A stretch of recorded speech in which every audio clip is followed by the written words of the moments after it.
ఇవాళ మనం పొగాకు తోటకు వచ్చామండి. వాణిజ్య పంటల్లో పొగాకు ఒకటి. గుంటూరు జిల్లా పొగాకు పంటకి చాలా ప్రసిద్ధి, బాగా పండిస్తారు.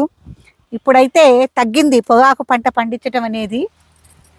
దీనికి అన్ని పంటల మళ్ళే కాదు, చాలా ప్రాసెస్ ఉంటుంది.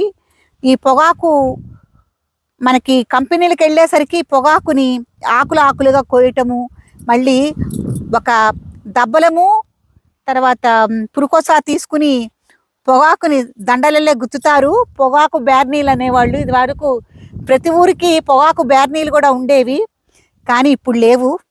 ఇన్ని రోజులకి ఇక్కడ పొగాకు పంట నేను చూస్తున్నాను. గిరీశం గారు చెప్పారు, పొగ తాగని వాడు దున్నపోతాయి పుట్టు అని. అది కూడా గుర్తుకొస్తుంది. డామిట్ కదడ్డం తిరిగిందేనా అని చెప్తారు కదా, అదనమాట. ఇది పొగాకు తోట.